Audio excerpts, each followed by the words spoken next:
Paul wrote it first. Not Matthew, not Mark, not Luke, not John. Not a single person who sat in that room with Jesus at the Last Supper wrote down what happened. The earliest written account of the communion ritual, the words, "This is my body, this is my blood," comes from a man who never met Jesus, a man who had visions, a man who wrote a letter to a church in Corinth 15 years before the first gospel was composed. 1 Corinthians chapter 11 verses 23 through 26, written around AD 55. And the words you've been taught are Jesus's words? They're Paul's words, written down by Paul, transmitted by Paul, shaped into a ritual by Paul. And 15 years later, when Mark wrote the first gospel, he echoed Paul's language, because that's how texts work. The earlier source influences the later source, not the other way around.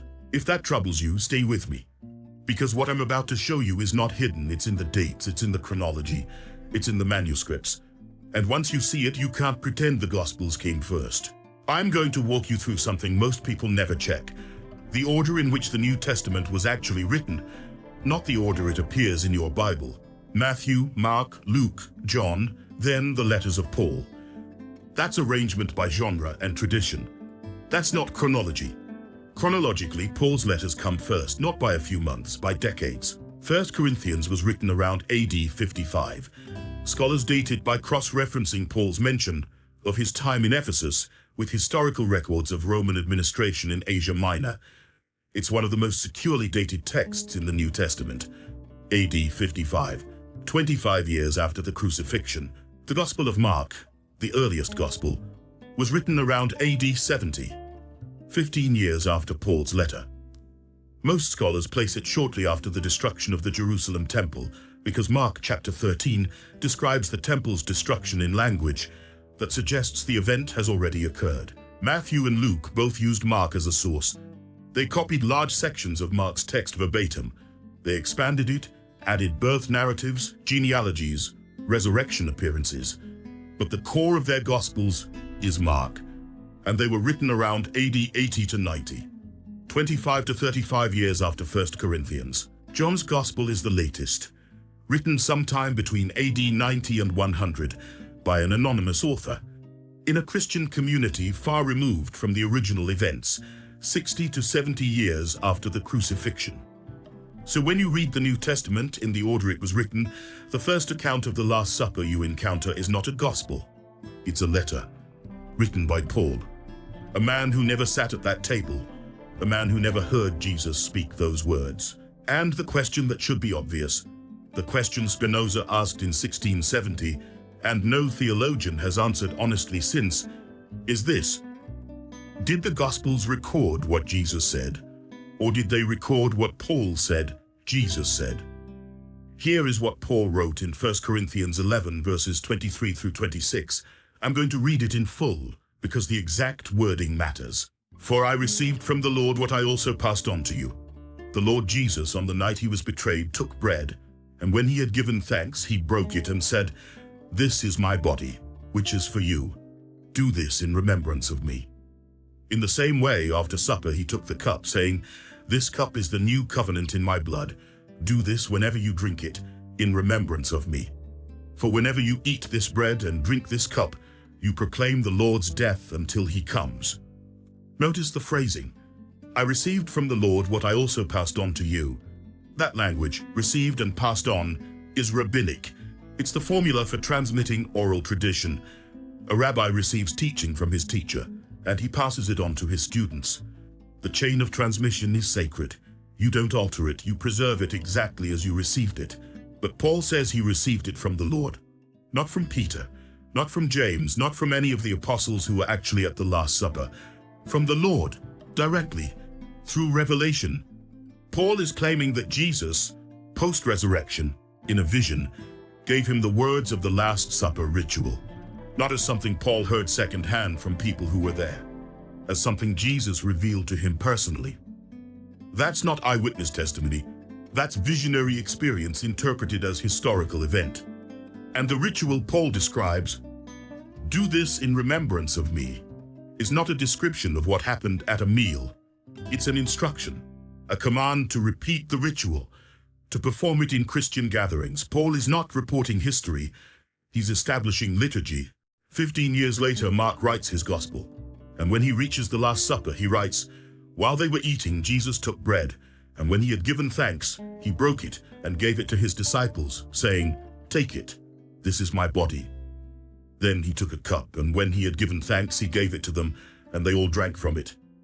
'This is my blood of the covenant, which is poured out for many,' he said to them." Now compare the two texts. Paul, "This is my body, which is for you." Mark, "This is my body." Paul, "This cup is the new covenant in my blood." Mark, "This is my blood of the covenant."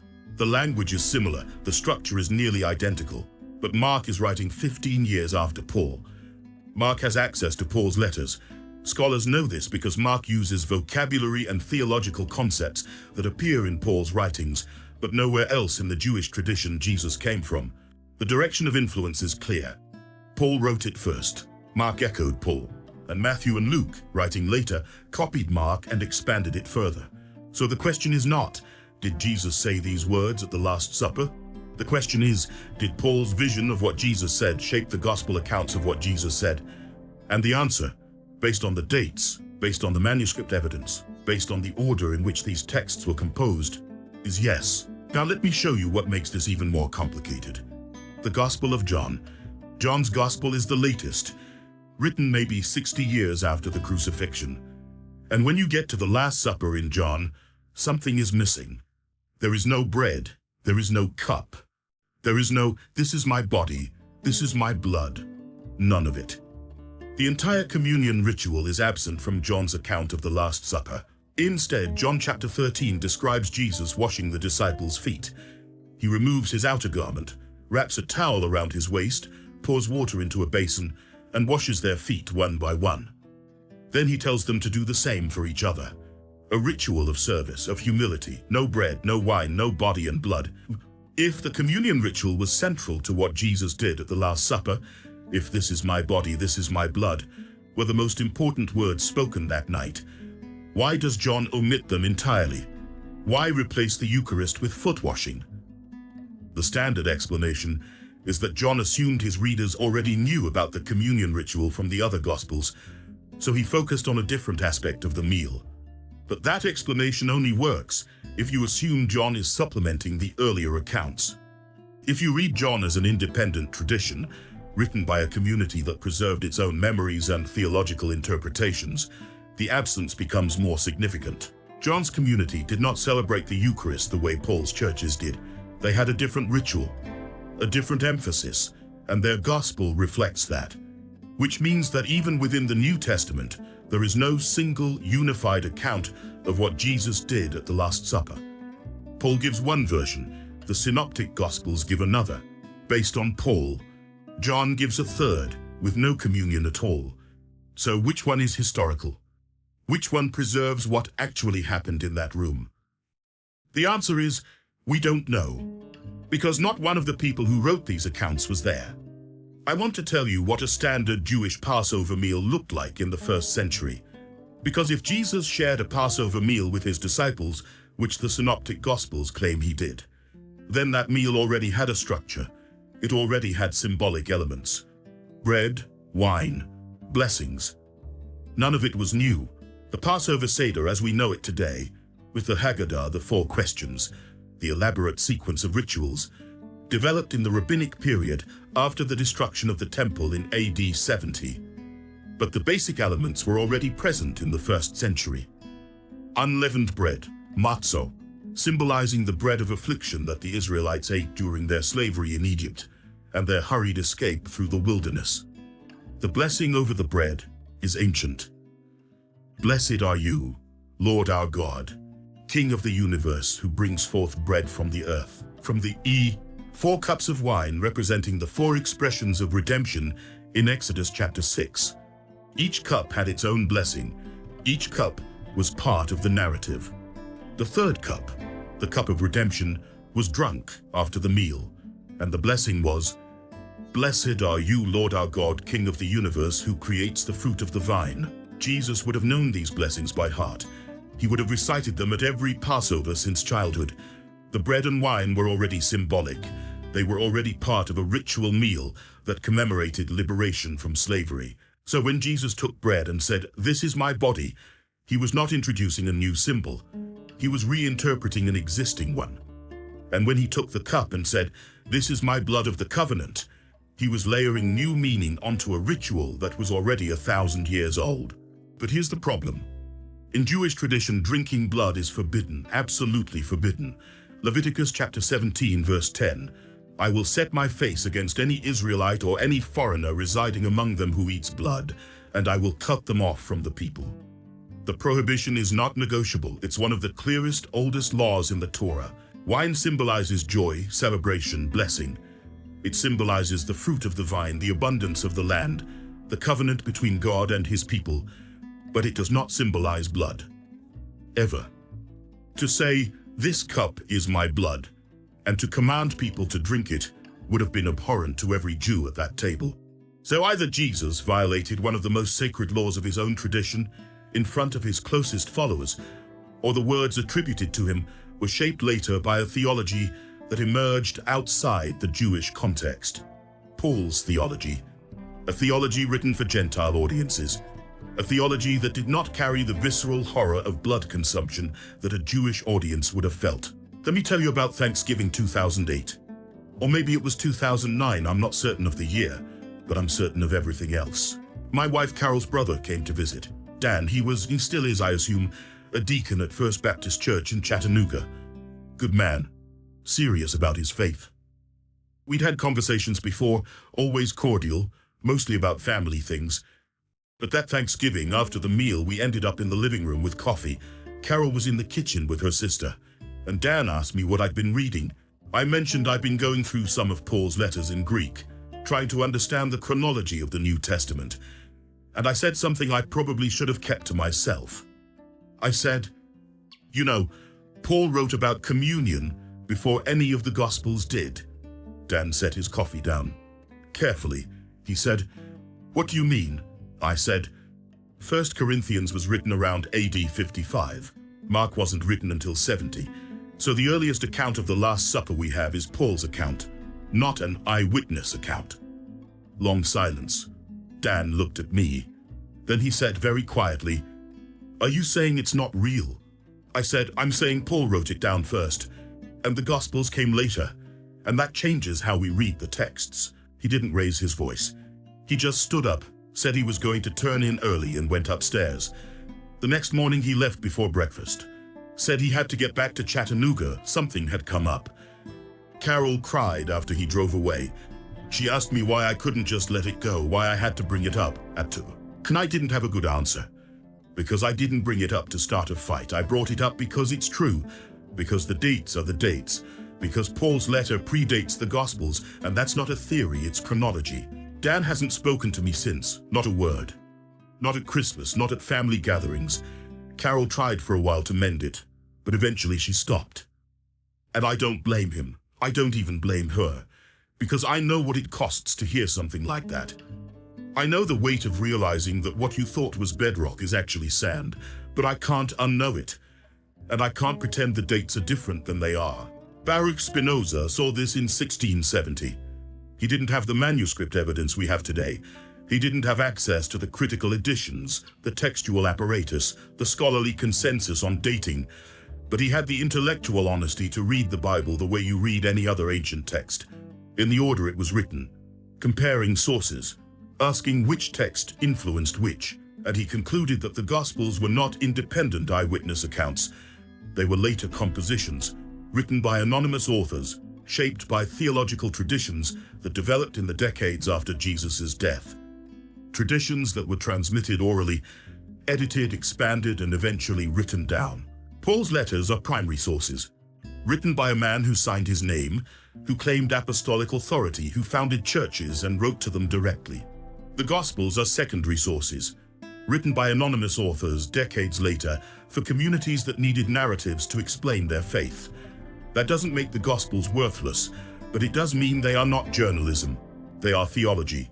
They are stories shaped by the needs and beliefs of the communities that produced them. And when the earliest written source for the communion ritual, is a letter from a man who never met Jesus, who claimed to have received the words through revelation, who was writing to establish liturgical practice in his churches, then the question is unavoidable. Did Jesus say those words? Or did Paul? Here is why this matters beyond textual criticism, beyond historical analysis, beyond debates about dating and authorship. The Eucharist is the central sacrament of Catholic Christianity. It is the representation of Christ's sacrifice, the transformation of bread and wine into the literal body and blood of Jesus. The moment when the priest, standing in the place of Christ, speaks the words of institution, "This is my body, this is my blood," and the elements become, substantially and actually, the flesh and blood of God. Without the Eucharist, there is no Mass. Without the Mass, there is no priesthood. Without the priesthood, there is no church as Catholics understand it. And the entire structure rests on the words Jesus spoke at the Last Supper, words that were first written down not by someone who was there, but by Paul in a letter, 15 years before the first Gospel. If Paul's visionary experience shaped the Gospel accounts, if the direction of influence is Paul to Mark to Matthew to Luke, then the words of institution are not a historical record. They are a theological interpretation, a liturgical formula, created by Paul, adopted by the early church, written into the Gospel narratives as if they had been there all along.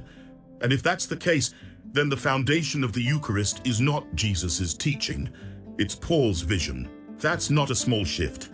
That's a complete inversion of how the tradition presents itself. The Church teaches that the Eucharist was instituted by Jesus, transmitted through the apostles, preserved in unbroken succession through the bishops, and celebrated in the Mass for 2,000 years. But if the earliest written account is Paul's, and the Gospels echo Paul, then the institution is not Jesus, it's Paul. And the priesthood that claims authority to consecrate the Eucharist derives that authority not from the words Jesus spoke in an upper room, but from the words Paul wrote in a letter to a church in Corinth.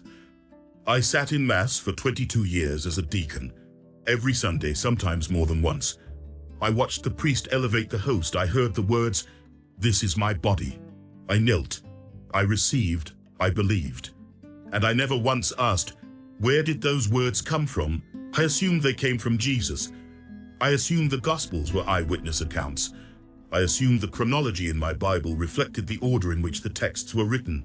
But the Bible is not arranged chronologically. It's arranged by genre and tradition. The Gospels come first because they tell the story of Jesus. The letters come second because they were written to churches.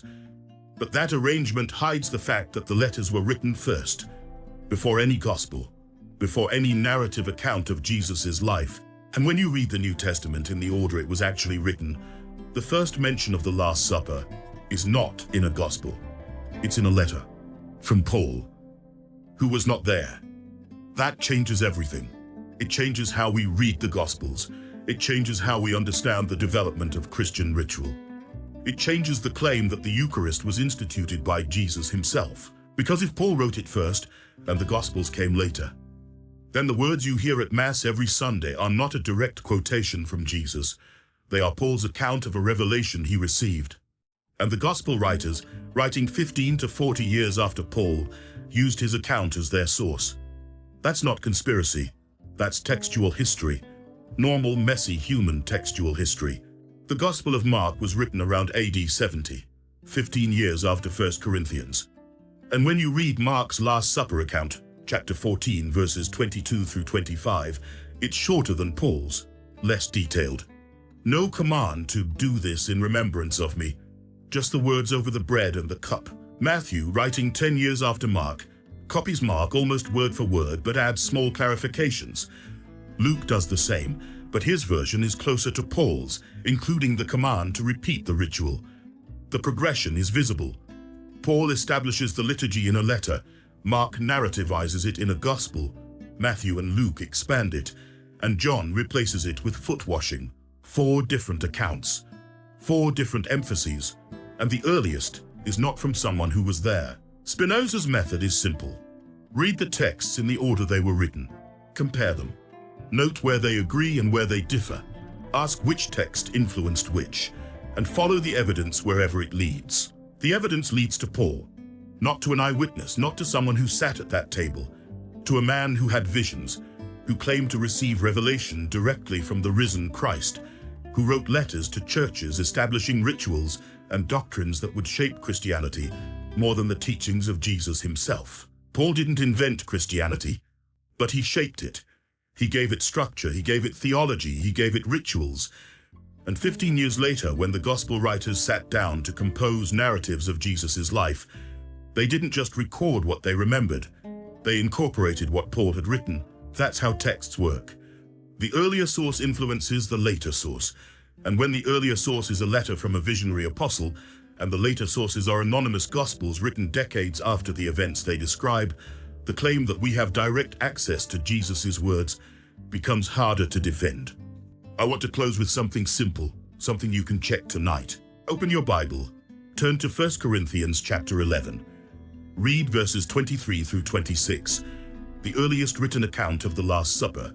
Then turn to Mark chapter 14, verses 22 through 25, the earliest gospel account, written 15 years after Paul's letter. Compare them. Note the similarities. Note that Mark's account is shorter, less detailed, less liturgical.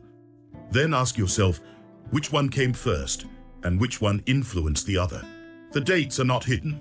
1 Corinthians AD 55, Mark AD 70. The chronology is clear, the direction of influence is clear. Paul wrote it first. The Gospels came later. And if that's true, if the earliest account of Jesus' words at the Last Supper comes from a man who never met him, then the question is not whether Paul lied. The question is whether we've been reading the Gospels as if they were written by eyewitnesses, when the evidence shows they were written by communities using earlier sources, including Paul's letters. That's what Spinoza saw in 1670. That's what textual criticism has confirmed in the 3.5 centuries since. The Gospels are not independent eyewitness reports. They are later compositions, shaped by oral tradition, by theological development, and by earlier written sources, including Paul. Jesus probably shared a Passover meal with his disciples. He probably used the traditional blessings over bread and wine. He may have said something about his coming death, about the meaning of the meal in light of what was about to happen. But the words, "This is my body, this is my blood," the words that became the foundation of the Eucharist, the words that priests speak at every Mass, the words that transformed bread and wine into the literal flesh of God, those words were first written down by Paul in a letter to a church in Corinth, 15 years before Mark, 25 years before Matthew, 35 years before Luke, 45 years before John. And the Gospel writers, when they came to write their accounts of the Last Supper, used Paul's letter as a source. We are not eating Jesus' body, we are eating Paul's theology. That's the truth of it. Hard, uncomfortable, but verifiable. The dates are in every scholarly introduction to the New Testament. The manuscript evidence is public. The chronology is not disputed. Paul's letters predate the Gospels. The direction of influence is clear. And once you see it, you can't unsee it. The Eucharist was not instituted by Jesus in an upper room on the night he was betrayed. It was instituted by Paul in a letter to Corinth 15 years later. And the Gospel writers, writing their narratives decades after that, placed Paul's liturgical formula into the mouth of Jesus.